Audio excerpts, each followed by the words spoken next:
Monsieur le président.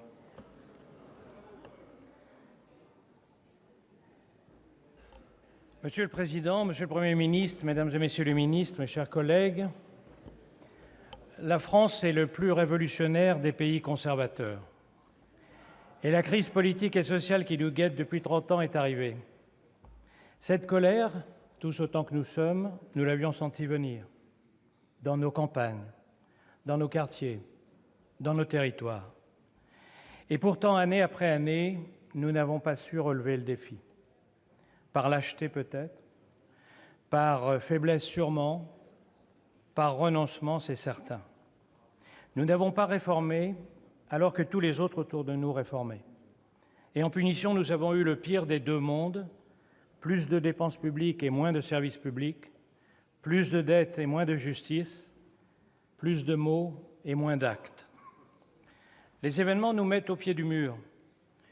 Est-ce que nous allons sortir de cette crise, comme de tant d'autres auparavant, avec un rafistolage qui ne changera rien, ou est-ce que nous allons enfin profiter de cet électrochoc pour poser enfin et résoudre le sujet essentiel soigneusement mis de côté depuis des années? Est-ce que nous allons continuer la politique du chien crevé au fil de l'eau, de toujours plus de taxes et toujours plus de dépenses, ou est-ce que nous allons enfin parvenir, dans notre pays recordman du monde de la fiscalité, à faire ce que plusieurs de nos voisins ont réussi, l'optimisation et la rénovation profonde de la dépense publique et des services publics, seul moyen de parvenir à la baisse des impôts, donc à la hausse du pouvoir d'achat réclamée aujourd'hui. Ce défi, vous êtes pour la hausse des impôts ? Ce défi concerne le gouvernement comme le Parlement. Le gouvernement tout d'abord. Cette grande consultation que vous annoncez, Monsieur le Premier ministre, vous devez vous assurer qu'elle sera suivie d'effets. Si ce Grenelle de la fiscalité et de la transition écologique devait déboucher sur l'application de la formule de Queuille, la politique, ce n'est pas de résoudre les problèmes, c'est de faire taire ceux qui les posent. Si elle devait consister à noyer le poisson, à mettre la tête dans le sable en attendant des jours meilleurs, alors la colère d'aujourd'hui ne sera rien en comparaison avec celle qui saisira les Français qui, depuis longtemps, n'en peuvent plus des autruches. Si, au contraire, vous saisissez cette occasion de l'histoire que l'histoire vous présente, alors peut-être avez-vous une chance, dans des conditions difficiles, de réformer vraiment ce pays qui crève de ne pas avoir été réformé. Quant à nous, parlementaires, notre responsabilité n'est pas moindre. Si notre participation au débat n'est que l'occasion, comme je l'ai déjà entendu depuis plusieurs jours, de propositions démagogiques et contradictoires du genre baisse des impôts couplée à une augmentation des dépenses, ce qui revient à essayer de soulever un seau alors qu'on a les deux pieds dedans, s'il s'agit seulement de demander la démission du président de la République depuis un trottoir des Champs-Élysées ou la dissolution de l'Assemblée nationale par ceux qui rêvent d'un grand soir en croyant qu'ils ont rendez-vous avec l'histoire alors qu'ils n'ont rendez-vous qu'avec le journal de TF1, je ne crois pas que les Français nous pardonneraient de prendre en otage nos institutions et d'aboutir à un nouveau quinquennat pour rien. Mais dans tous les cas, il y a une responsabilité que gouvernement et Parlement partagent. C'est celle de retrouver leurs prérogatives. Chacun a le droit d'aimer ou de ne pas aimer les Gilets jaunes.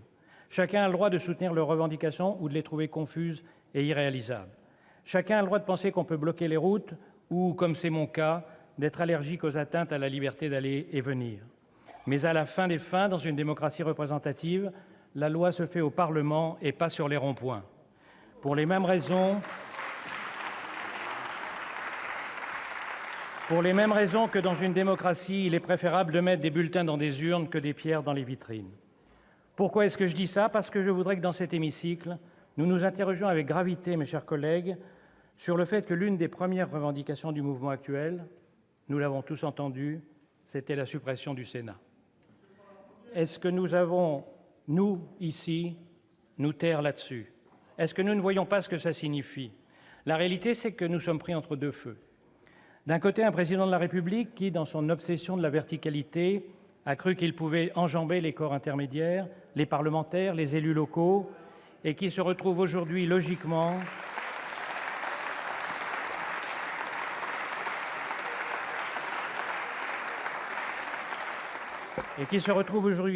ayant fait le vide de ses interlocuteurs institutionnels en confrontation directe avec une base radicalisée. De l'autre côté, un mouvement qui pense que, sans aucune organisation et grâce à Facebook, on peut se passer de la représentation nationale, voire demander sa disparition. Ce que nous savons, nous, c'est qu'un pays ne peut se diriger par les réseaux sociaux, que chaque jour un peu plus, ces réseaux sociaux sont envahis de fake news et de bullshit, que chaque jour un peu plus, leur devise semble être « je hais, donc je suis ». Ce que nous savons, c'est qu'une situation dans laquelle une base radicalisée s'oppose sans aucun intermédiaire au gouvernement et au président, au point qu'un de ses leaders n'a pas hésité hier à appeler à envahir l'Élysée samedi prochain, qu'une telle situation ne peut se terminer que de deux manières, soit l'insurrection, soit en cas de pourrissement, la dispersion d'un mouvement et l'oubli de ses objectifs, dont il ne resterait pas plus que ce qui reste d'un moineau ayant traversé un ventilateur. S'il y a une chose que nous devons rappeler aujourd'hui ici dans cet hémicycle, que nous devons rappeler au président de la République comme aux Gilets jaunes, c'est que la dernière chose dont la France a besoin, c'est l'affaiblissement du Sénat et plus généralement de tous les corps que l'on appelle à tort intermédiaires et que l'on ferait mieux d'appeler indispensables, car ils constituent la colonne vertébrale du pays. Il me reste un dernier sujet à évoquer, celui des violences, car la crainte de ce qui pourrait se passer samedi prochain est en train de devenir la préoccupation majeure. Ces violences ne sont pas seulement graves en elles-mêmes, elles sont graves par leurs conséquences sur ceux que les casseurs prétendent défendre, ceux qui travaillent dans les commerces ou les entreprises détruits et qui ont les mêmes problèmes de fin de mois que les autres. Elles sont graves pour l'image de la France à l'étranger, qui est, une fois encore, en train de plonger. Elles sont graves, enfin, par le lieu choisi. L'Arc de Triomphe, comme l'Assemblée, le Sénat, la Concorde, ce sont les lieux emblématiques de l'histoire de France. Ce sont les symboles de la mère patrie. Taguer l'Arc de Triomphe, casser ses bas-reliefs, dévaster son intérieur, c'est comme donner une gifle à sa mère. Ceux qui sont capables de faire ça, et je ne les confonds pas bien sûr avec l'ensemble des Gilets jaunes, ne sont pas seulement des casseurs, ils ne dégradent pas seulement un monument, ils dégradent notre identité nationale. C'est la raison pour laquelle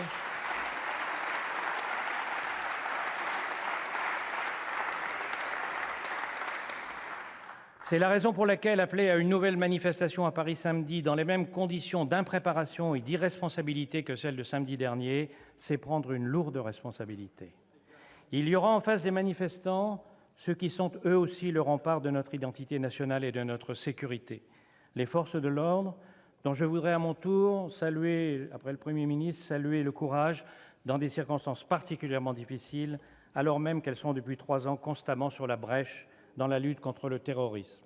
Mes chers collègues, dans ce moment crucial, je souhaite que nous puissions faire preuve du même courage. D'abord, le courage des mots, le courage de dire la vérité aux Français, la vérité sur l'état de nos finances publiques, sur nos choix de société et sur l'avenir de la planète.